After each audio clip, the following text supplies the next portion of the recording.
అనకాపల్లి జిల్లా చోడవరంలో ఇసుక మాఫియా ఆగడాలపై తహసీల్దార్ రామారావుకు గ్రామస్తులు ఫిర్యాదు చేశారు. లారీలు టిప్పర్లతో జిల్లాలు దాటి ఇసుకను తరలిస్తున్నారన్న ఫిర్యాదులో పేర్కొన్నారు. ఇసుకను అక్రమంగా తరలిస్తూ ఉంటే అధికార యంత్రాంగం పట్టించుకోవడం లేదని ఫిర్యాదు చేశారు. ఇసుక అక్రమ తరలింపులో రెవెన్యూ వర్గాల వాటా ఎంతో చెప్పాలని గ్రామస్తులు డిమాండ్ చేశారు. స్థానికులకు అండగా నిలిచిన జనసేన కార్యకర్తలు రెవెన్యూ కార్యాలయాన్ని ముట్టడించారు. ఇసుక మాఫియా అరికట్టకపోతే ఉద్యమం చేపట్టాల్సి వస్తుందని జనసేన ఇన్ఛార్జ్ రాజు హెచ్చరించారు. ప్రజాస్వామ్యం కోసం మాట్లాడే సమయం ఇది కాదు. అవన్నీ నీతులు సూక్తులు వదిలేస్తే మా ప్రాంతంలో రైతుల నష్టాలకు మాత్రం కలిగితే, రైతులు నష్టపెట్టే చర్యలు చేస్తే, అక్రమ మైనింగ్ చేస్తే మా సహజంగా దోచుకుంటే చూస్తూ ఊరుకోవడానికి జనసేన పార్టీ సిద్ధంగా లేదు. పవన్ కళ్యాణ్ గారు అడుగుజోడలో నడిచే మనుషులు మేము. ఎలియన్స్ ప్రభుత్వానికి, ముఖ్యంగా చంద్రబాబు నాయుడు గారి నాయకత్వంలో, కళ్యాణ్ గారి నాయకత్వానికి ఎటువంటి చెడ్డ పేరు తీసుకొచ్చినా ఎటువంటి అధికారిని ఉపేక్షించే ప్రశ్నే లేదు. మేము అధికారుల సోదరభావంతో చూస్తాం. అదే సమయంలో అధికారులు పనిచేయకపోతే పని చేయలేదని గట్టిగా అడిగే మనుషులు మేము.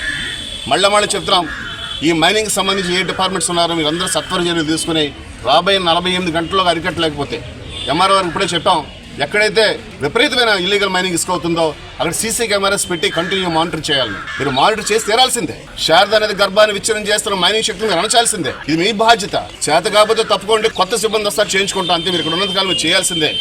మేము సపోర్ట్ చేస్తాం. మిమ్మల్ని ఆపే శక్తులు ఎవరో మాకు చెప్పండి, ప్రభుత్వం దృష్టికి తీసుకెళ్తాం. మీకు భరోసాగా మేము ఉంటాం. మీరు పనిచేస్తే, మీరు పని చేయకపోతే మాత్రం మేము ఖండిస్తాం. మరోమారు చెప్తున్నాం అధికారులకి, మీరు మమ్మల్ని రోడ్డు మీదకి ఎక్కించే అవకాశం మాత్రం దయచేసి ఇవ్వద్దు.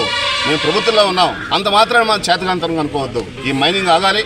ఈ రోజు ఎంఆర్ఓని కలిసాం, నేను ఎస్పీ గారిని కలిసాం, కలెక్టర్ గారికి ఫోన్ ద్వారా వివరాలు తెలియజేస్తాం, ఏడీఎంఎస్ గారు తెలియజేస్తాం. రాబోయే 48 గంటల్లో పూర్తి చర్యలు తీసుకుంటాను ఇప్పుడు ఎంఆర్ఓ గారు హామీ ఇచ్చారు. సీసీ కెమెరాలు పెట్టిస్తా ఉన్నారు, బోర్డులు పెట్టించమన్నాం. ఎక్కడెక్కడ జరుగుతుందో బోర్డులు పెట్టించి ఫోన్ నెంబర్స్ పెట్టమన్నాం. స్థానిక విలేజ్ సెక్రటరీ విఆర్ఓ గారితో కలిసి ఒక చిన్న టాస్క్ ఫోర్స్ లాగా టీం కాన్స్టిట్యూట్ చేయమన్నాం.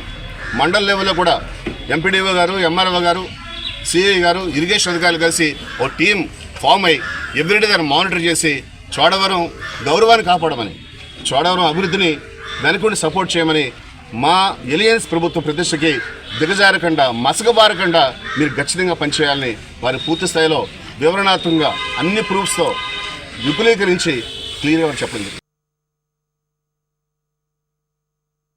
లక్కవరం గ్రామంలో అక్రమ మైనింగ్ యథావిధిగా జరుగుతుంది. కలెక్టర్ ఆఫీస్కి వెళ్ళి కలెక్టర్ గారికి లిఖితపూర్వకంగా రాసిచ్చాము. అలాగే ఏడీ గారికి కూడా ఇన్స్పెక్షన్కి వచ్చి అన్నీ చెక్ చేసుకొని అన్నీ రాసుకొని వెళ్ళారు. ఆ వచ్చిన రోజు ఆపారు. మళ్ళీ యథావిధి మరుసటి రోజు నుంచి ఈ అక్రమ మైనింగ్ అనేది అలాగే జరుగుతుంది. దీని మీద మా మండల అధికారులు, మా గ్రామ అధికారులు అడిగితే వాళ్ళు వస్తున్నారు, చేస్తున్నారు, ఏదో పెడుతున్నాం, కేసులు పెడుతున్నాం అని చెప్తున్నారు తెప్పించి. వాళ్ళు వచ్చినప్పుడు ముందుగా ఆపేస్తున్నారు. తర్వాత మళ్ళీ వాళ్ళు ఎప్పుడైతే వెళ్ళిపోతున్నారో అదే చేస్తున్నారు.